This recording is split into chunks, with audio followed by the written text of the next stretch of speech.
مجھ سے ملیے، میں ہوں ایک عام آدمی۔ میری دنیا مسائل سے گھری ہوئی ہے۔ مجھے صبح سویرے کام پر جانا ہوتا ہے۔ میں اور میرے بچے اکثر اس لیے ناشتہ نہیں کر پاتے کہ گیس نہیں ہوتی۔ میری محدود آمدنی مجھے گیس کا سلنڈر استعمال کرنے کی اجازت نہیں دیتی۔ میں بمشکل پبلک ٹرانسپورٹ کے ذریعے کام پر جاتا ہوں۔ روز کرائے کو لے کر کنڈکٹر سے جھگڑا کرنا پڑتا ہے۔ شکایت لگانے کا سوچوں تو ٹریفک کا کوئی اہلکار کسی سٹاپ پر نظر ہی نہیں آتا۔ میں اپنے جیسے ایک عام آدمی کے ہاتھوں استحصال کا شکار ہوتا ہوں۔ حق کے لیے آواز اٹھاؤں تو پیدل ہی جانا پڑتا ہے کہ میرے حقوق کا ضامن ادارہ شاید نیند پوری کر رہا ہوتا ہے۔ میرا افسر مجھ سے زائد کام تو لیتا ہے لیکن اس کی اجرت دینا حرام سمجھتا ہے۔ نہ جانے میں کہاں سے اسے ایک مجبور زرخرید غلام لگتا ہوں، نہ جانے کیوں۔ گھر واپسی پر سبزی فروٹ لینے کی کوشش تو کرتا ہوں تو بمشکل سبزی ہی لے پاتا ہوں۔ فروٹ تو گویا ایک ایسی عیاشی ہے کہ کبھی مہینوں میں ایک بار ہی کر سکتا ہوں۔ گوشت تو گویا ہندوؤں کی طرح ہم غریبوں پر حرام ہو ہی چکا ہے کہ مہینے میں ایک بار گوشت پکانے کا مطلب کم از کم 30% تنخواہ کی بربادی۔ سبزی اور فروٹ کے دام ہیں کہ گویا آگ لگی ہوئی ہے۔ ٹماٹر 300 روپے کو چھو کر واپس آیا ہے۔ سنا ہے کہ پڑوسی ملک نے ٹماٹر دینا بند کر دیے تھے اور ہماری حب الوطنی ٹماٹر کو 300 پر لے گئی۔ وہ تو شکر ہوا کہ دوسرے پڑوسی ملک سے ٹماٹر آ گئے اور ان ٹماٹروں کے عقیدے کو نظر انداز کر پانے کی وجہ سے کم از کم ٹماٹر 100 روپے کی حد تک تو آ گئے۔ لیکن میری استطاعت سے ہنوز دور کہ میں ٹھہرا ایک عام آدمی۔ کم آمدنی میں بچوں کی اسکول فیس، بجلی گیس کا بل، آمد و رفت کے اخراجات، گھر کا کچن، بس یہی روز و شب اور اس کی چکی میں پستا ہوا میں ایک عام آدمی۔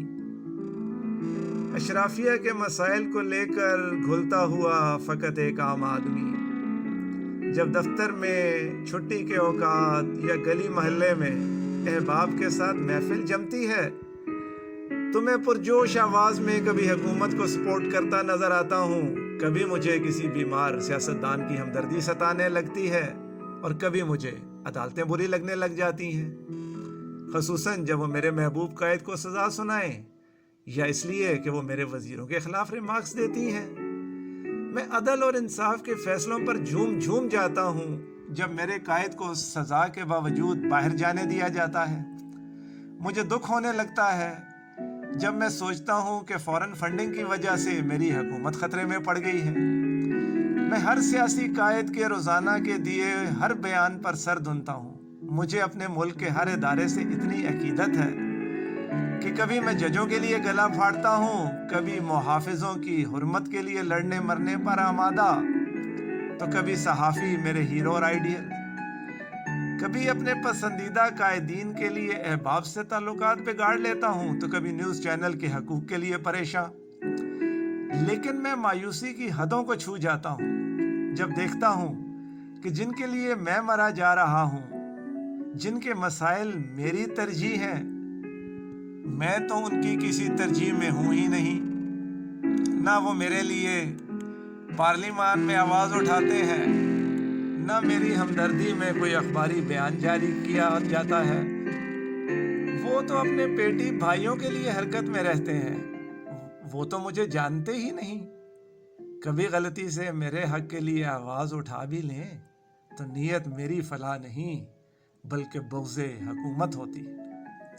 نہ کسی صحافی، نہ کسی چینل، نہ کسی اخبار، نہ کسی منتخب اور غیر منتخب نمائندے، نہ حکومت، نہ اپوزیشن، نہ پارلیمان، نہ عدالتیں، نہ محافظ، ان کی کسی ترجیح میں نہیں۔ میرے مسائل نہیں، میرے بچوں کا مستقبل نہیں۔ نہ جانے کیوں میں ان کی اگلی نسلوں کی غلامی میں بھی جانے کے لیے ہمہ وقت تیار ہوں۔ میں کیوں بوٹ پالش کرنے میں لگا ہوں؟ کیا ہو نہیں سکتا کہ میں بھی ان کے مسائل سے اتنا ہی لا تعلق ہو جاؤں جتنا لا تعلق یہ مجھ سے اور میرے مسائل سے ہے؟ آپ بھی سوچئے کہ فقط میں ہی عام آدمی نہیں، آپ بھی عام آدمی ہیں۔ ذرا سوچئے، مجھ سے